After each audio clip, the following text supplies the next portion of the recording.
Hey, how are you? I hope things are well for you this week. This week, I'm bringing you part 3 of Dr. Dan Siegel's talk in San Francisco to our small group for the Search Inside Yourself Leadership Institute teacher training program. And this is my favorite because in the first 13 minutes, he said, strap your safety belts, or put on your safety belts, I think is what he said, because we started to rip through some very awesome, very compelling science that suggests that this unifying experience that we often feel as a result of meditation, or that we sometimes slip into when our mind hiccups, or this spontaneous awakening that sometimes occurs short of full enlightenment or full satori, that type of thing. There's a scientific fundamental foundation for that, and it can be explained to a certain extent, and that science and spirituality are racing together into the same seeming destination or seeming truth that we're all kind of headed towards. And so that's why this is one of my favorite portions of any talk anywhere, and I wanted to share it with you. I hope you guys are having a great week. Don't forget, you can support the podcast, IamSpirituality.com, by making a donation or by going to Audible to get a free book. Dan's got a number of books on his website, and you can find him at Dr. Dan Siegel, SIEGEL.com, and pick up his stuff, or you can go to Audible with our free link, audibletrial.com/IamSpirituality, and you get a free book. And they have 150,000 titles read by the author and or professional voice talent. They're amazing. I've been a member since 2006, and I will never cancel, as long as they keep putting out audiobooks. All right, so there you go. There's the benefit for today, and here is the real benefit, part 3 of Dr. Dan Siegel's talk. I think we're at this incredible moment of blending spirituality and science that we've never been at before. So, I was just teaching, as Mark said, with the Dalai Lama in this conference in Rotterdam, where this was my presentation to him and my presentation to the whole group of business leaders and educators who were gathered there. It's called Educating the Heart. And, I feel very deeply that this is a different moment than we've ever had. And His Holiness in his book, Beyond Religion, even says the problem with this coming from spiritual practices, whether they're theistic or non-theistic, is that there's all these divisions among the theistic groups, among the religious groups. So in that book, he argues to let go of it. In a conference we did in 2008 called Seeds of Compassion, Richie Davidson, myself, and 2 other scientists presented basically the neuroscience of compassion to His Holiness. And you can watch this, actually, it's on YouTube and everything. But the last bit, I said to him, look, here's some of the problems. When the world is full of more threat, we know from scientific studies that the part of the brain that's evolved with in-group, out-group distinction, us versus them, gets highly activated when we're threatened. And there's all sorts of amazing studies, hundreds of studies about this that show this. So when you're threatened, you increase the us versus them brain state of threat. And people who you say are us, you treat them with more kindness. And people who are them, you want to kill them. Okay, that's number 1. Number 2 is another set of studies that show in the brain the circuits of compassion, which are basically behind the forehead, essentially. These integrative circuits.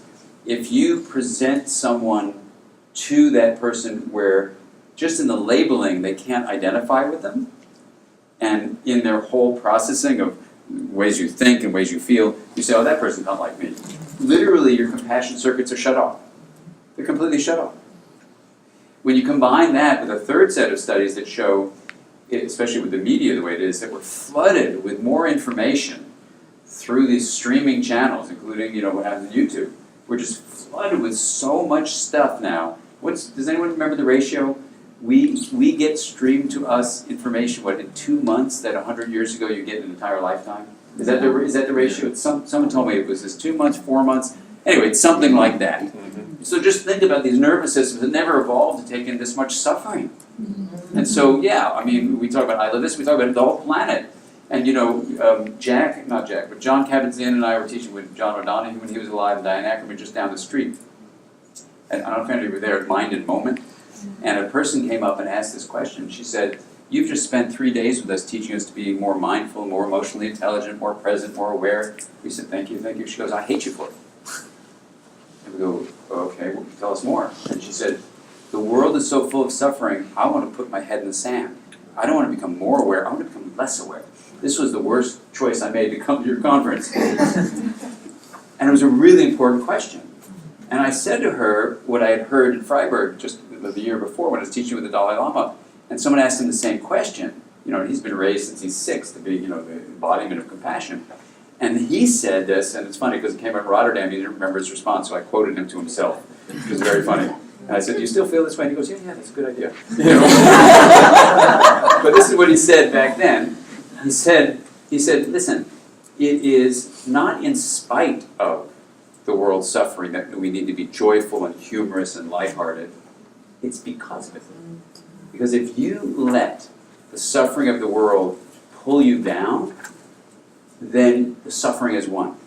So part of your mission is to remain light and airy. You know, it's, what would you call it? The sparkle and the stillness. You want to have both those things going on, but it's not just in spite of it, it's because of it. It's a beautiful thing. So we talked about, and subsequently there's been a study, which I'll just tell you quickly, and I said this to the woman, and it was very helpful for her, she told me later on. If you look at the suffering in the world and say, what if that were me? Brain studies show you will fry your brain. And within a few seconds, you are just completely overwhelmed. Because if you see, like let's say in these studies, they show a terrible car accident. And if you go, what if that were me? Your brain goes, and it just shuts off. Because you're completely helpless. But if you say, a slightly different question, you say, what does it feel like to be that person in the photograph who was in that accident? Then you can stay present. It wasn't you, it was that person. And then this circuitry of compassion, not just empathy, gets activated, and you want to reach out and help. So instead of being helpless, you can be helpful.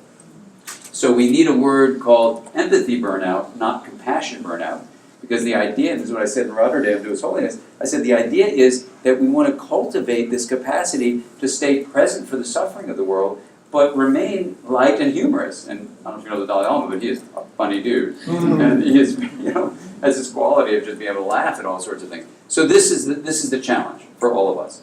We need to just take it on. And look, the world is going in a bad trajectory, but now more than ever, and this is what I said with His Holiness, you know, I looked at, we had a lot of kids in the room, and they'd come up to present. It was so beautiful. These little kids came up to present to him, and they go, you know, Your Holiness, what should we do to make schools have more emotional intelligence? You know, because it's educating the heart. And he goes, I don't know. And I would say, well, what about this that you said before? He said, oh yeah, that's good. So I was like his wingman, you know. And so we have this moment for kids to actually inspire them.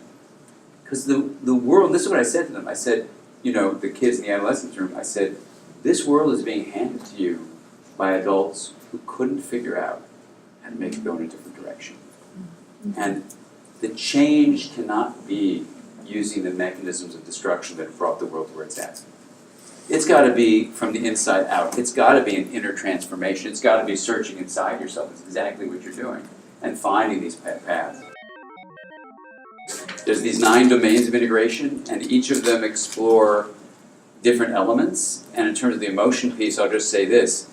For me, back in the 90s, looking at all the emotion research and then revising the Developing Mind just a couple of years ago, for me, the word emotion, which has no shared definition, can, in a working way, be defined as a shift in integration.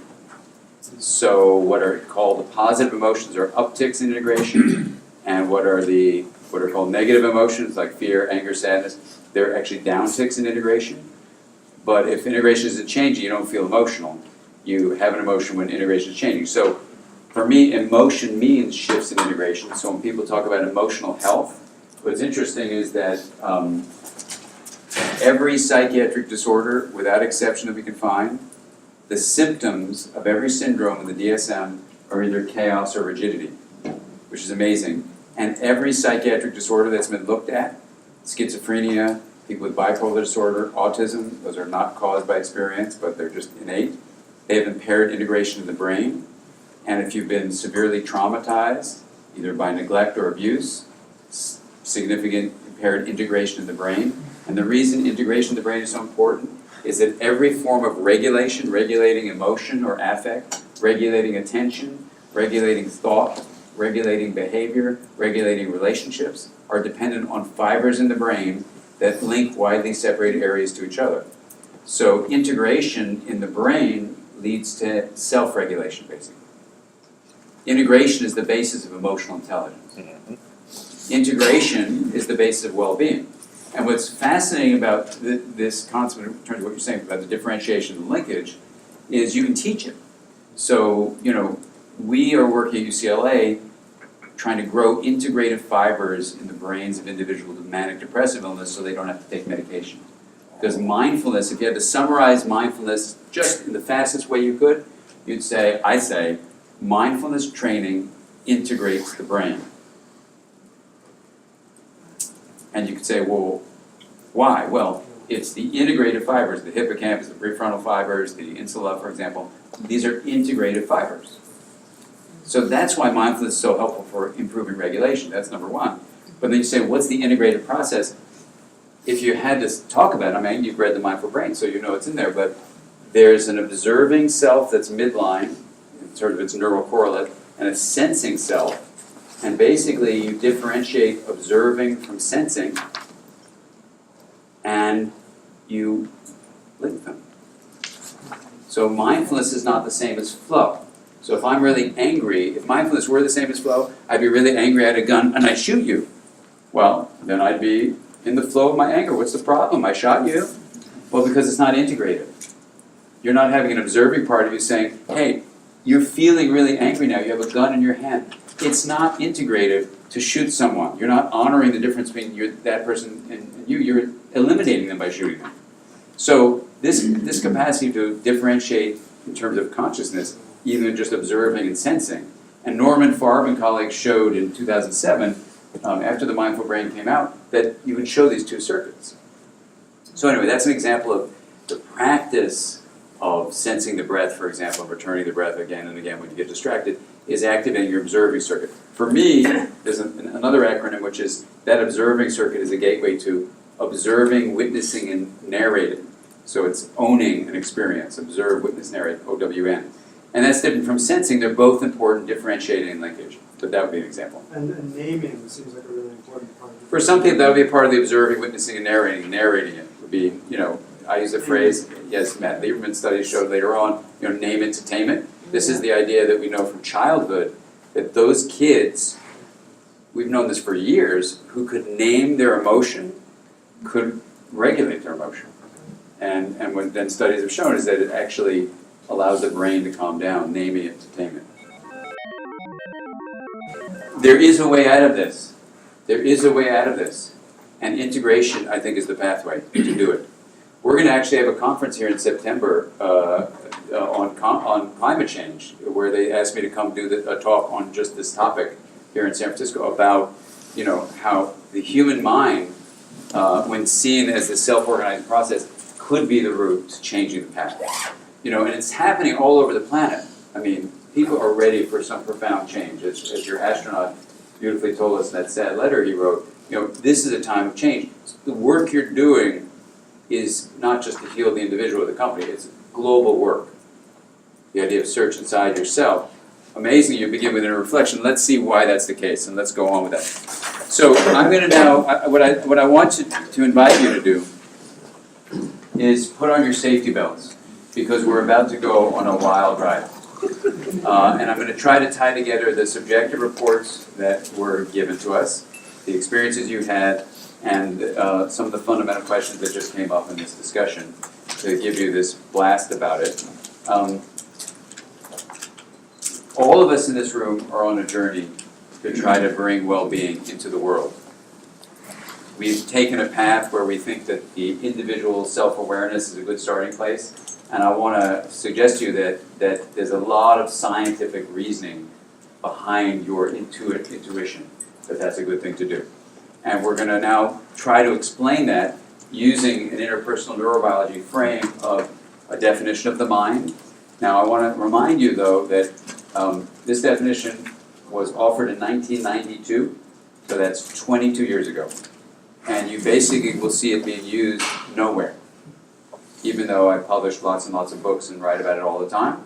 And it has predictive value, as I mentioned, you know, when you say the mind is self-organizing, you say that a healthy mind is integrative, and then you can show that integration in relationships is what promotes well-being, because actually all the studies show that when you have supportive social networks, where you honor differences, promote linkages in a compassionate way, your medical health is better, your mental health is better, you're happier, and you live longer. So relationships have the most profound impact on us when they're integrated. And in the brain, you can show that integration is the basis for actually all these things of well-being that you already know from mindfulness. Improved immune function, improved telomerase levels, improved epigenetic control of the area of the genome that prevents inflammatory diseases. You've already heard all that stuff, right? So I don't need to review it. But in these explorations of that, integration can be helped to understand the mechanism of why all those physiological changes happen. And when you look at emotion, for example, as shifts in integration, you can see what, for me as a college student, I was really longing to try to understand what's the connection between enzymes and emotional communication and the subjective experience of emotion. Integration is the linkage. So that's just a very helpful frame.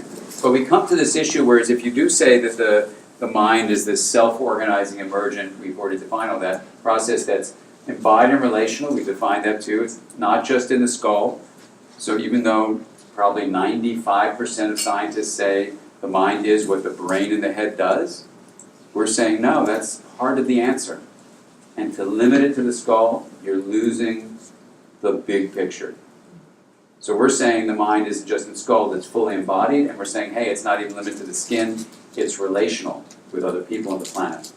Okay, so that's where we're at. But we did say that it's this process, so it's an active, self-organized process that's regulating energy and information flow. Flow we define as change across time. Information is a pattern of energy with symbolic value.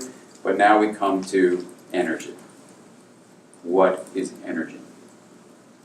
So I was given the opportunity, as life would have it, to spend a week with 150 physicists. And the week was titled Spirituality and Science. So I went as the only non-physicist, pretty much. There were some philosophers there too. And so I would always sit down with, we were living in a monastery, and I'd always sit down with these physicists and say, what's energy, what's energy, what's energy, what's energy? So over that entire week of living together, they were ready to kill me, because I kept on saying, what is it? And of course, the first statement a physicist says is, we don't know. Right, which is the safest scientific thing to say about anything. We really just don't know anything about anything. What's the next question? So you can make guesses of things. So I said, okay, make a guess. They said, well, it has different forms. I said, what are the different forms? Well, there's kinetic energy, like sound waves. Sound is air molecules moving that shake your tympanic membrane. Fine. There's photons, light energy, right? There's electrical energy. There's chemical energy, and that's how the brain works, basically, electrochemical energy flow with ions moving in and out, so it's a movement of a charge and the release of a chemical. Fine, electrochemical energy. I said to them, what do these different forms of energy share in common? You're using the term energy, so what does it share in common? Well, they said, well, it's the potential to do stuff. I said, okay, now we're getting there. So energy is a potential to do stuff. Okay.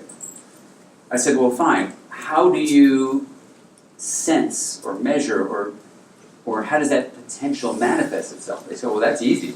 I said, okay, good. What's easy about it? They go, in the study, the deep study of energy, it's what we do in physics, is we study quantum mechanics, which is how you study energy.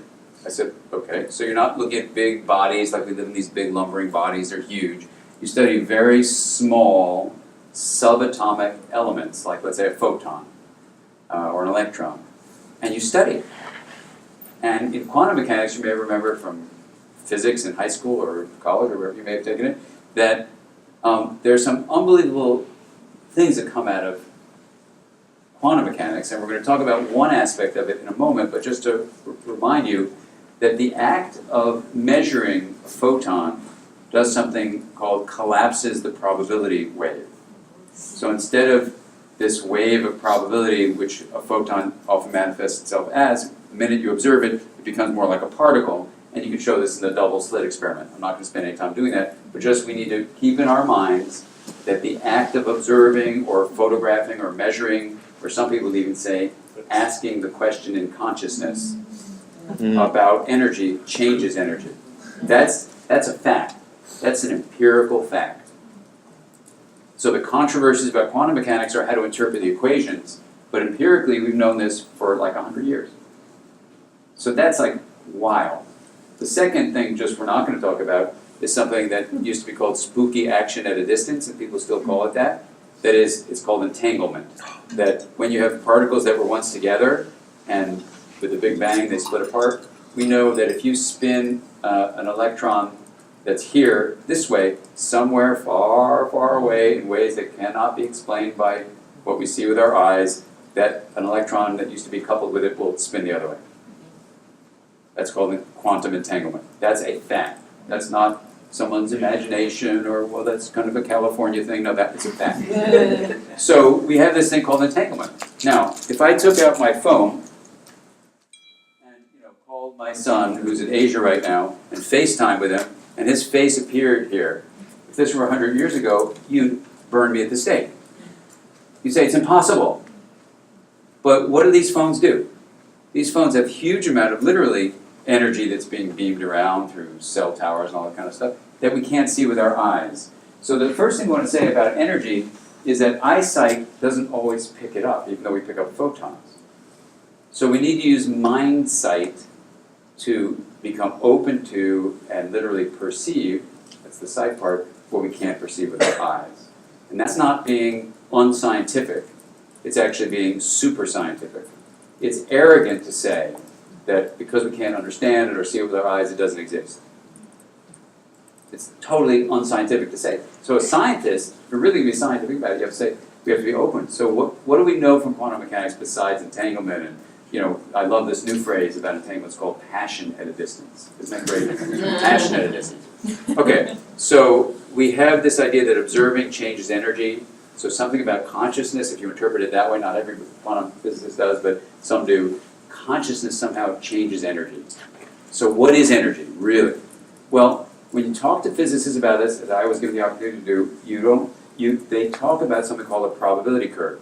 And the probability curve, or wave, has this interesting property where it can go, if you want to just map it out this way, and some people don't agree with this, but a lot of physicists do agree with this, let's call it 100% certainty up here. These are degrees of probability or certainty, so we're using those synonymously. 100% certainty, and then you have 0% certainty.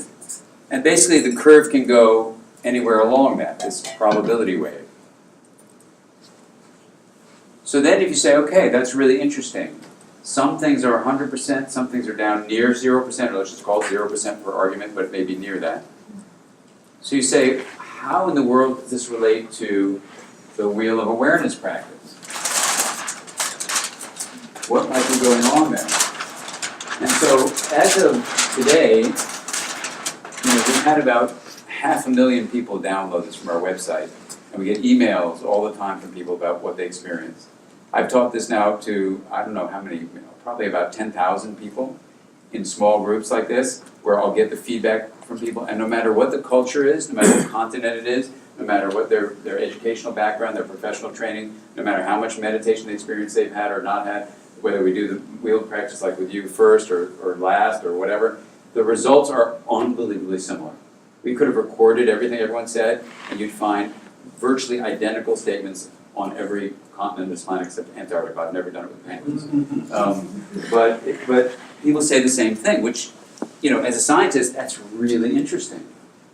Right? I mean, we had dinner last night. I said, here are some of the things people say. Were they very similar? I mean, it's remarkable how the experience is similar. So we want to try to come up with a frame for understanding how the unique experience people have actually may have some foundation that we get insight into. So here's the proposal. If energy indeed is the movement of potentiality between 0% and 100%. Said another way, if you're at 0% certainty, this is 100% possibility. So let's just draw this out in 3 dimensions. Let's call this an open plane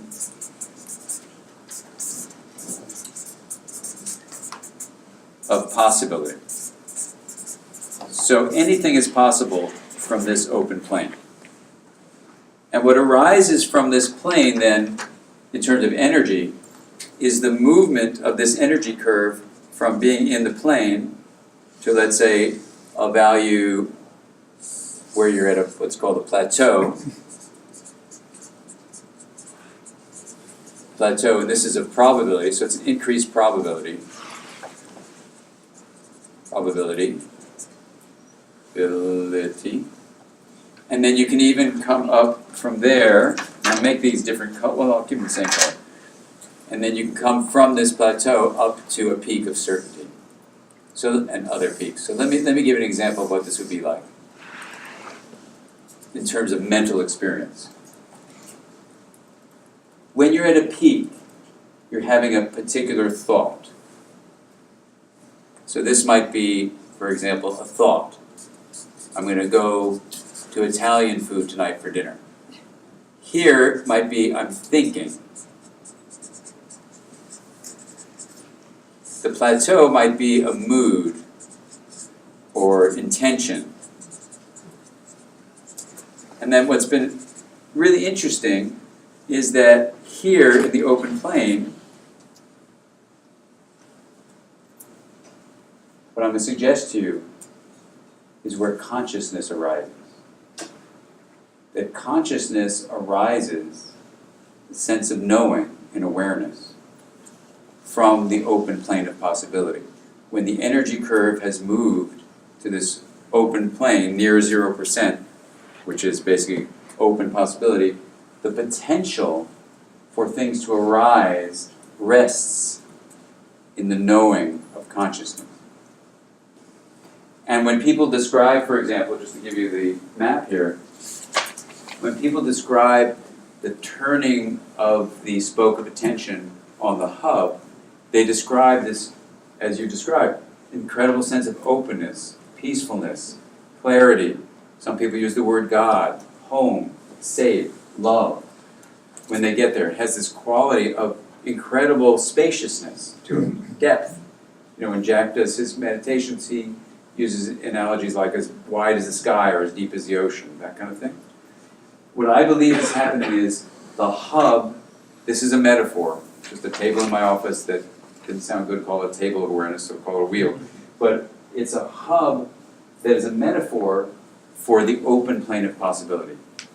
And that the rim has different aspects to it. It's easier to feel something that's furthest from the open plane. So we're most easily capable of being aware of a thought or an emotion or a memory rather than the process of thinking, emoting, or remembering. And certainly it's even much more difficult to be aware of a mood or even an intention. So the further something is on this curve from its origins and awareness, the open plane, the more you're able to see it. Now, you can say, well, how does this happen? You're either aware or you have a mental process. So let me outline a couple of things. One, what I think mindful awareness does, mindfulness training, teaching about insight, searching inside yourself, what I believe is happening is that you are basically strengthening, whether you're doing the wheel practice or not, you're strengthening the metaphoric hub of the mind, which in this mechanism terms is you're increasing the capacity of an individual to drop the energy probability wave into the open plane. That's number one. When you look at the neural correlates of this, and I talk about this a bit in the Mindful Therapist book, but when you look at the neural correlate or the pocket guide, in the neural correlates, what's interesting is a lot of people describe a 40 cycle per second sweep that goes from the lower areas, including the thalamus, up to the cortex, especially the prefrontal cortex. This 40 times per second sweep, just to give you probably a metaphor, it probably doesn't work like this, but this will give you a feeling for it, if I'm in the middle of, as was described earlier, getting lost on the rim, right? So I'm thinking about something, I'm thinking, and a number of people described it, that I'm just lost there, I'm no longer aware of it, I'm just in it. What you would say, let's say, just as an example, that your presence up here in that thought is, let's say, 39 elements thought, 1 element each second in the plane. So you're aware of it, but the feeling is, I'm just the thought. I'm identifying with the thought, right? So what we want to do is, to be mindfully aware, is change that ratio so there's 20 to 20, let's say. So I'm balanced. I'm having the thought, I'm very aware of the thought, but at the same time, I'm just in my awareness. Now, sometimes it's really good just to bliss out and go to just the hub, which would be marked by 40 units of just being in the open plane.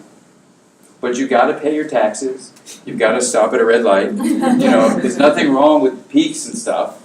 You've got to, do what you got to do out in the outer world.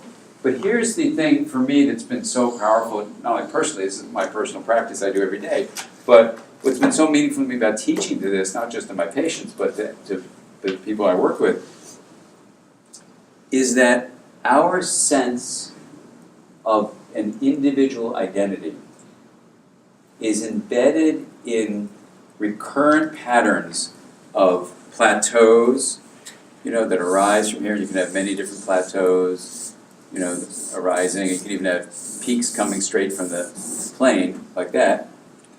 But our sense of a separate identity emerges from our plateaus and peaks. So a way of describing how culture is imprisoning people in this delusion of separateness, a way to describe it from a scientific mechanism point of view, is that our culture, in terms of selling sweaters and stuff, has so made us have plateaus of envy, of comparison, of jealousy, of believing that actually the self is in this body, and the way to make this body as happy as possible is what? Consumption. Consumption. Consume.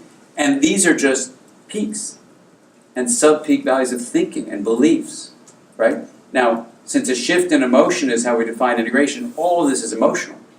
Because these are all changes in integration that are happening in various ways. So emotion is everywhere throughout this whole thing, to more and less degrees. But the feeling here is, if I'm going to be happy, I have to consume. So part of what a search inside yourself program, in terms of trying to have insight developing, trying to have emotional intelligence developing, would be this. You are going to be teaching individuals to get access to the open plane of possibility. And amazingly, what happens is inner freedom from the imprisoning plateaus, that can be plateaus of fear and anxiety, plateaus of comparativeness. And think about it. You have this sense that it's all about me. Everything reinforces that. That's getting literally the neural correlate of this would be neural firing patterns that allow this to keep on reinforcing itself. So you are using a mindfulness training program to use the mind to change the brain's propensities. Because everything we're talking about, by the way, about probabilities, and in the graph, in the pocket guide, in the mindful therapist, you'll see it down here, there's a neural correlate to these probabilities. Because that's basically the way neural firing patterns happen. Memory, for example, is all about probability. There's no absolutes in memory. Emotion, the same thing. It's probabilities. Thought, probabilities. So here we can define a continuity, for example, between consciousness and mental activities. That's why this model is so useful. We're not separating them. This energy curve goes from the pure awareness down here at the open plane, to moods and intentions, to thinking and emoting and remembering, to thought, emotion, and memory, all in this fluid way. So an integrated mind is able to easily move back and forth and doesn't get stuck. One of the ways it gets stuck is by thinking the self is separate. That is a plateau of belief that's often below awareness, but it's constraining the peaks that arise. Let me give you one little example. If you believe that consumption makes you happy and that the self is in your body, then when other people do well, you're going to be threatened. Which is basically the way our entire modern culture is formed. Beat out the person sitting next to you. Get the bigger this or that, right? There's a process, I call it empathic joy, maybe it's called sympathetic joy. It's the idea of resonating with someone else as if they are you, because here's the amazing thing. While your plateaus and peaks give you a sense of separateness, and my plateaus and peaks are different too, that's how we differentiate. Your open plane and the person next to you's open plane and my open plane are identical. Open possibility, 0% certainty, is the same in each of us. And when you practice living there, this I can speak for myself, but this is with my patients too. When you practice living there, suddenly this is one of the ninth domain of integration, I call it the integration of identity, is you realize that body there, and that body there, and that body there are just nodes of differentiated plateaus and peaks that are just manifestations from the open plane where we all share. So when you do well, I literally feel unbelievable joy. When I look at all of you right now, in terms of my subjective experience, I just feel like you are manifestations of we. That we are all literally just elements of the same. And the issue is, we get lost in the plateaus and peaks of our separateness. And this is what's making people, and here's the question you had about, what can we do?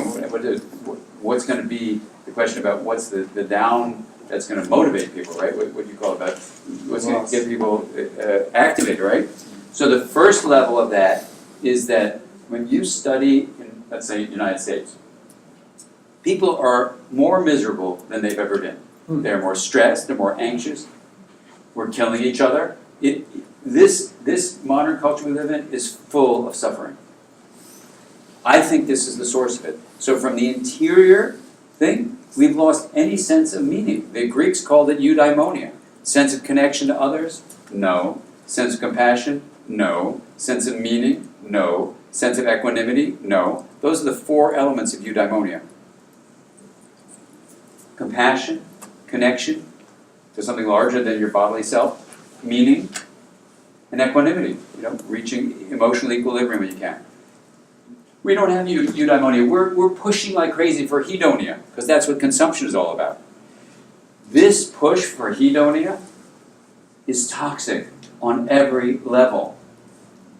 It is toxic. And I don't mean we have to go to the extreme like in Rotterdam. It was so beautiful. These two young girls came up and did the most beautiful violin concerto. And the Dalai Lama and I were holding hands during the whole thing. It was beautiful. And then one of the kids came up on stage because they were given an opportunity to ask him questions. They said, "What's your favorite song?" And he said, "I don't like music." and sensory pleasures are really superficial and they don't last long, and I go for much more analytic meditation. Which was, and I talked to Jack about this, and Jack explained to me that the Tibetan tradition, you're trained actually not to listen to music or dance, and because you want to do this other stuff, which is fine. But I don't think we have to go there. I don't think we need to give up. So I want to be clear. We don't have to give up sensory pleasure. So when I'm putting a kibosh on hedonia, I don't mean you can't have a favorite song. You can't dance and enjoy the love of the music, or when we heard Amazing Grace. So I just want to say there's extremes that we don't need to go to. I think there is a way to actually savor and to serve, is how I end the Brainstorm book, where you can savor music. You can listen to Amazing Grace and just let your body just feel so enraptured with it. And there's nothing against eudaimonia for enjoying the sensory pleasures of the body. I just want to be really clear about that. And there may be, religious practice where you don't, fair, let them differentiate and do their thing. That's fine, but I don't think to achieve eudaimonia, in fact the studies show, you absolutely do not need to let go of sensory pleasures.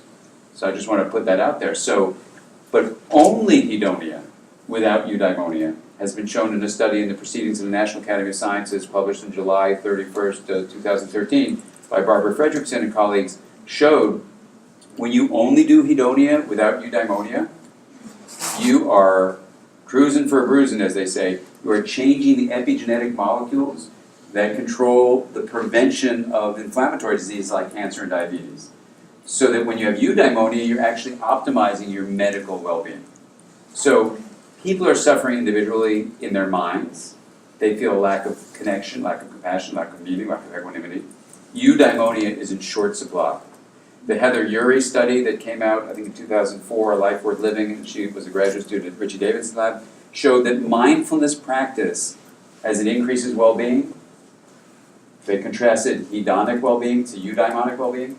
Eudaimonia, these four elements, is what mindfulness creates. And then it was 10 years later that we showed it helped epigenetic control. So we're at this incredible place in science then to say, for example, in Search Inside Yourself Leadership, you teaching mindfulness is teaching eudaimonia. Now, here's why, because you may say that. Why would becoming more aware of the present moment without judgment give me a sense of connection and meaning and compassion? And, you can understand the equanimity thing maybe with emotional regulation, but why this other stuff? Here's why I believe. When you drop to the open plane of possibility, you open people up as you experienced yourself. And it's a hard part of the practice, but when people do it over time, it gets more and more accessible. You literally, and the practice part is awareness of the hub. The mechanism part, because that's just a metaphor, the mechanism part is to open oneself up, to free yourself up from imprisoning plateaus and peaks of worries and thoughts like that. And when you go to the open plane, it does all the following things. It gives you freedom from imprisoning plateaus and peaks, like anxiety or depression, or fear, right? It allows you to feel connected to a larger whole, because when you get access to your plane, when you strengthen your hub, if you will, you realize we are all manifestations of one essence. And I don't mean just like, you have to get rid of a me. This is why I like with these teenagers and why I like the word we, because it isn't getting rid of a me. You can enjoy your body. You can know your history. You can make sense of your attachment experiences from the past. You can go running. You can make sure you're keeping your body fit. That's all me stuff. That's fine. But it's also a we.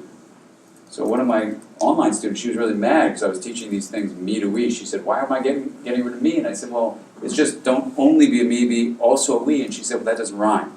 So I said, okay, well, how about a we? And this is where the we word comes from. We is an integrated identity, right? And it builds on, you can integrate, just to give you a flavor of it, the left and right hemisphere for bilateral integration. You integrate consciousness, of course, with the wheel. Bilateral integration, you can integrate vertically in the nervous system. You can integrate memory. You can integrate narrative. You can integrate your states of mind. You can integrate relationally.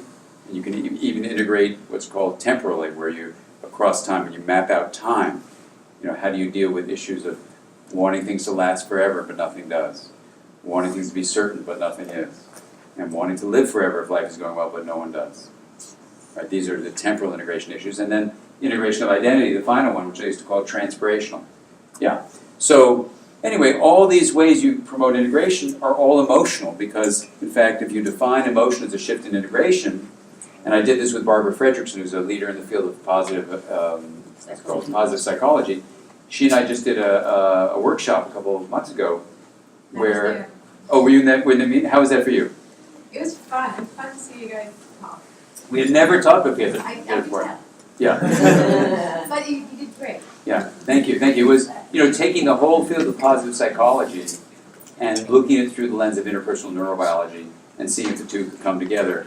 Where Barbara Fredrickson defines love as, positivity resonance, and I invited her to think that maybe it wasn't just positivity resonance, maybe it was resonance period where you increase integration. Because compassion isn't positivity in the sense that you're dealing with someone's pain, right? And she was very open to it. It was really an amazing. You can get that tape. It was so much fun to just see how open she could be with her empirical studies. Anything else you want to say about it? Yeah, I think you so led that, in your humor and connectedness and openness. Defining a joining of the two. Yeah. Yeah. So this is where, in terms of bringing interpersonal neurobiology into the framework of positive psychology, they were matched like this. Everything Barbara Fredrickson does empirically, we would see as a way of promoting more integration. In this sense of creating positive emotions and being present with negative emotions, you say, well, why would that create increased integration? Because when you join with another person who's suffering, while they're suffering maybe a downshift in their integration, that's why it's so painful. The joining creates what Edtronic calls a dyadic state of connection. We would call it feeling felt by another person. That's a subjective experience. And in that you are brought from your isolation in suffering to joining. And when you teach in Search Inside Yourself leadership, the power of being present and being compassionate, this is where people won't feel alone anymore. And that's where you're really, from a dyadic point of view, this is where for me, this whole relationship story that we started with in the triangle, is the necessary place to really conclude the talk, which is that our relationships are as much a source of the mind as whatever happens in our body, including the brain.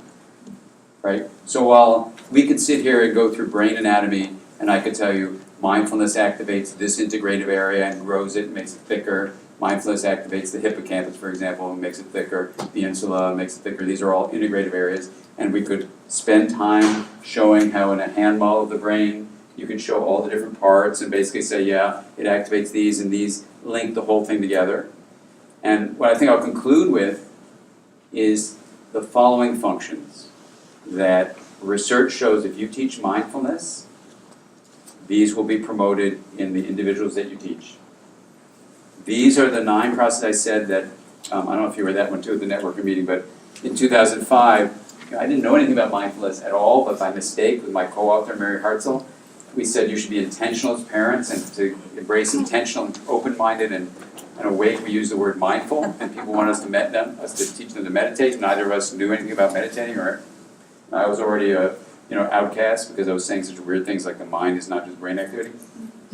So I said, why are you talking about meditation? Meditating, what's that? And they go, well, you said meditation's your main thing. And in parenting from the inside out, we say, be mindful. And they say, well, that's be meditating. And I said, what kind of meditation is that? And they go, mindfulness meditation. And I said, well, what's that? And I didn't know. So right after that, I was put on a panel with John Kabat-Zinn. So I had to prepare. So I read his 2 books at the time and 1 paper that was out. So it was pretty easy to actually prepare. So it wasn't that much to read back in 2004. And so when I got on the panel with him in 2005, I get up there and I said, I don't know anything about mindfulness or this meditation business, but I'm an attachment researcher.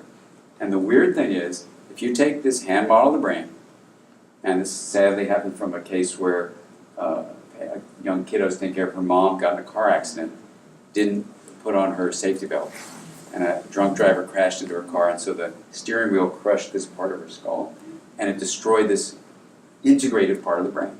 So I took her scans to the library to look up what this area of the brain does, and I came up with this list. So I could help the family make sense of how this mom looked the same, because she had surgery and everything, but was totally gone. And as the mom said about her loss since this terrible car accident, I'm going to go over the list in a second, but I said to her, what is life like for you since the car accident? And we were sitting there in the room with her husband, the kids were in the waiting room, and she said, well, if I had to put a word to it, I would say I've lost my soul. And it was exactly what these kids were struggling with, that their mom, whose body was still there, was fundamentally gone. So here's the list that comes from taking care of that family. And the strange thing about this list is just independently, it turns out that in my field, study of parent-child relationships, these 9 now have been proven, independent of the brain, to be the 9 things that secure attachment promotes in a kid. What John said on the panel then, and turns out to be true in both method and final outcomes. I said to John, I don't know what's going on here, but these 9 things I'm about to describe to you are the outcomes of secure attachment. But I just read your books, and it looks like it's the outcome of mindfulness meditation. And when he heard the list, he goes, you can relax. He goes, it's not only the outcome of what we do, but these 9 are the way of being mindful. And this same list of 9 When I ask therapists, they say, yeah, we'd like this to be the outcome of good therapy. When I talk to teachers, they say, we'd like this to be the checkoff list when you're graduating 12th grade for what you need to graduate. And I was teaching in the northern islands in Alaska, and the leader of the Inuit tribes came to me, and she goes, do you know what that list of 9 things is? I said, well, that's the prefrontal thing. She goes, no. She goes, do you know what that list is? I said, what do you mean? She goes, for 5,000 years, for my people, the Inuit people, this is what we've been teaching through the oral tradition, is how to live a wise and kind life. And I went, oh my God. And then I was teaching in the South Pacific, and people in the Polynesian tradition said the same thing. And then the Lakota tradition in the Midwest, Native Americans, here, same thing. And then apparently the Buddhist tradition, and the Hindu tradition, and the Jewish tradition, the Christian tradition, and the Islamic tradition. I mean, this list is only from taking care of this family. So let's go through it. And this is a list, if you want to say, what is mindfulness going to create?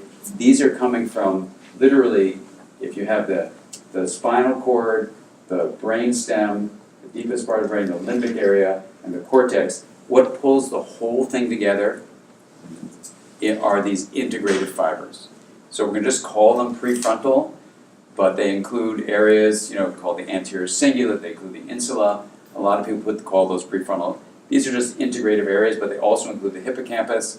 And what's amazing about this list is that it's from these areas not functioning well, and then we can show the correlate is that when they function well, of course, this is what they produce. So here's the list.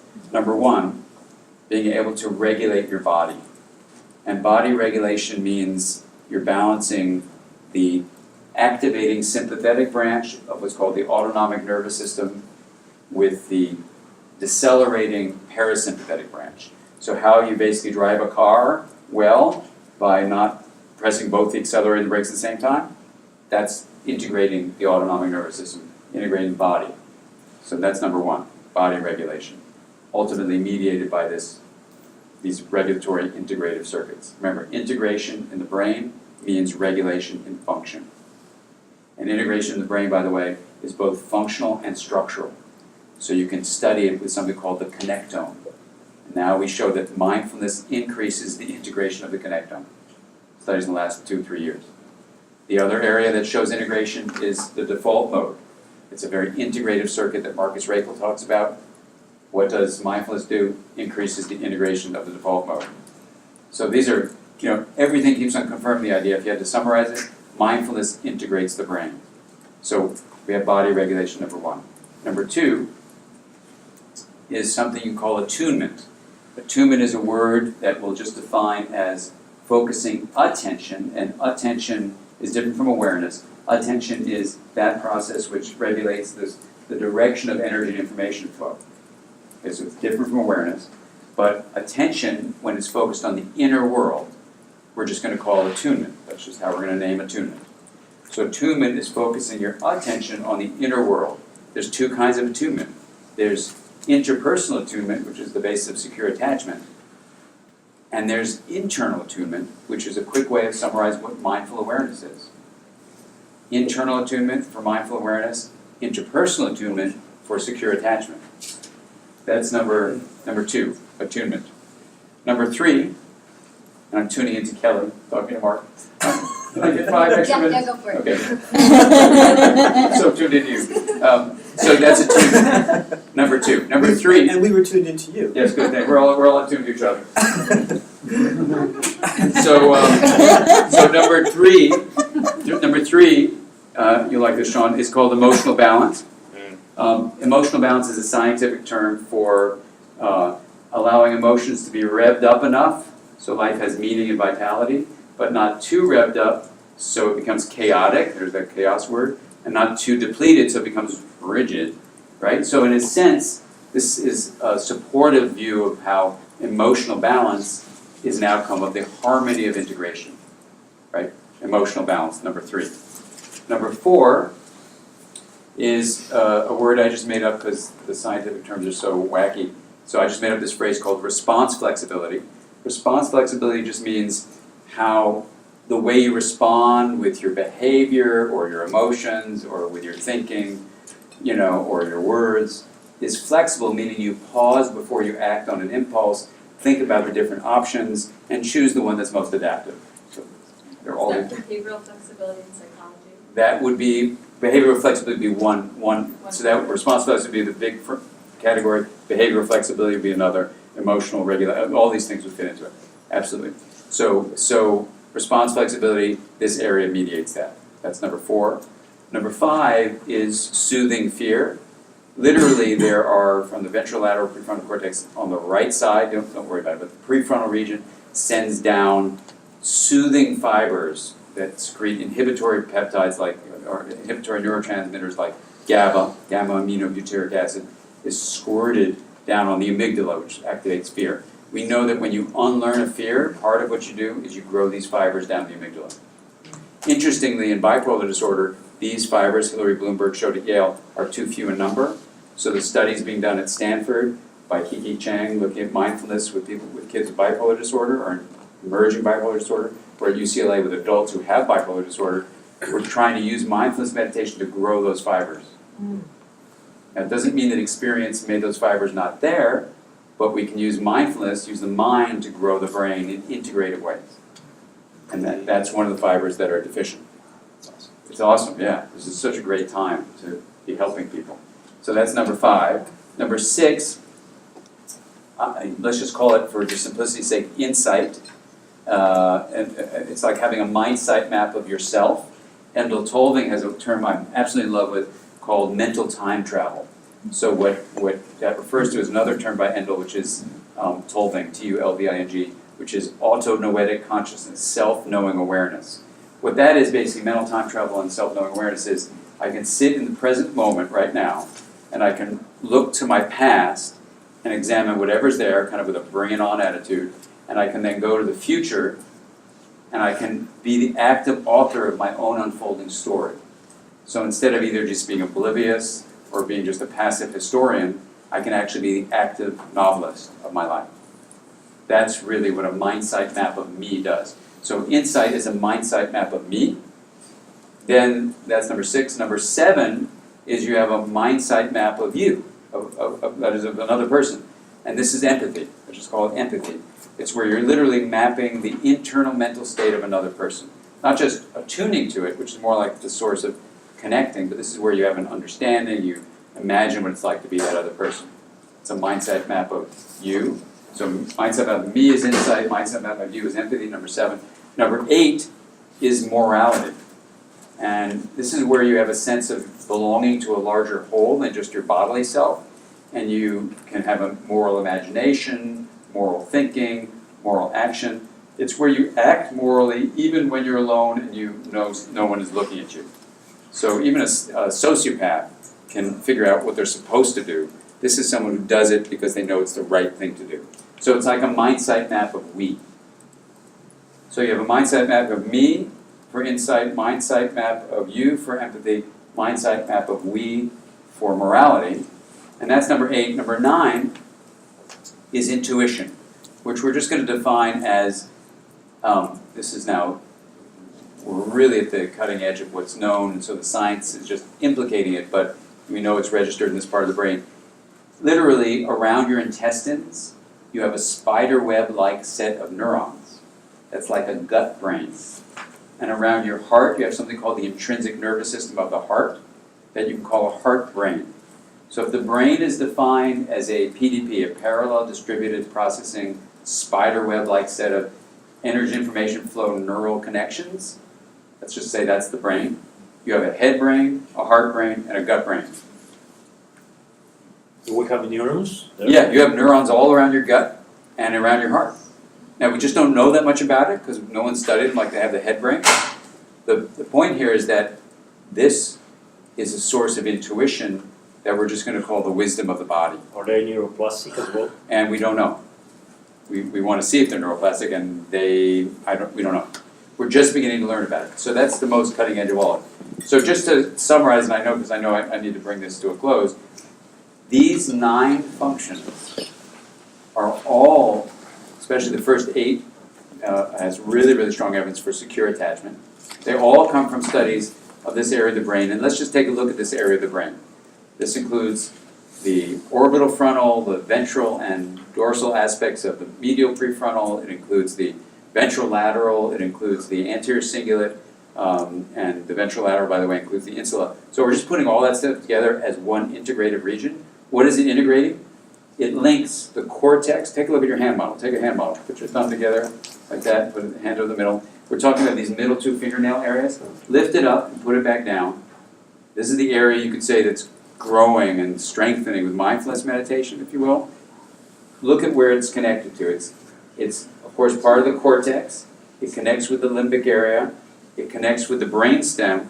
It brings in signals from the body, and as we said, it's mapping out the interior world of someone else.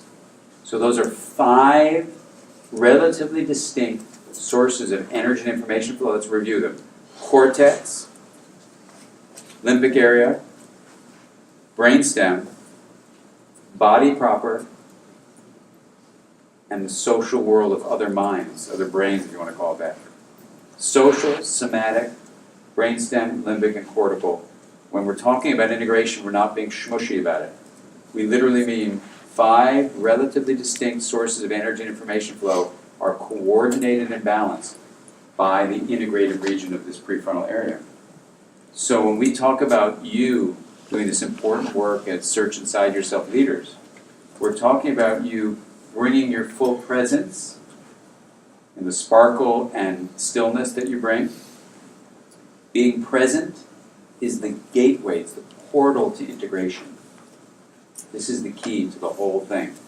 Your presence creates this access to this open plane of possibility where you're allowing your energy and information flow to literally become connected. Doesn't mean identical. You maintain your differentiated self so you don't burn out. That's crucial. But in maintaining your differentiated self, you're open so you become linked. People will feel that from you. So when I heard what you did the first day about the embodiment of this, that's the necessary starting place. In these terms, you bring your presence because you have access to the open plane. And in doing that, you're able to bring in the connections with other people. And the beautiful thing is, all 9 of these functions are integrative functions in the brain, but all 9 of them are integrative processes in relationships. So that's where you see this fundamental idea that I'll conclude with, is that we're talking about strengthening the mind as a self-organizing process, because the mind is not limited to your skin. The self is not limited to your skin. And ultimately, when you bring your presence and do this important work of teaching self-awareness and teaching emotional intelligence, which are all based on, as you can see, these mind-sight ways of bringing insight, empathy, and integration, when you work with people to do that, here's the bottom line. Integration, made visible in the sense of integrating identity as a we and bring all these internal interpersonal processes into the world. Integration made visible is kindness and compassion. And that's what we can all support each other bringing into this world. So thank you so much for your attention.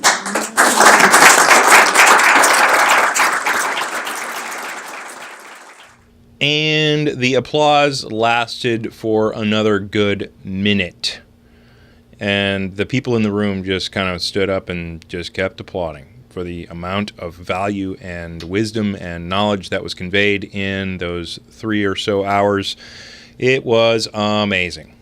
And so I'd like to thank Dr. Dan Siegel for coming and doing that and sharing his wisdom with us. And very much appreciate you guys sharing that along with me, because I think all of us moving in the same direction is a very important step on the path to inner peace and world peace, because world peace only comes through inner peace. All right? Talk to you soon.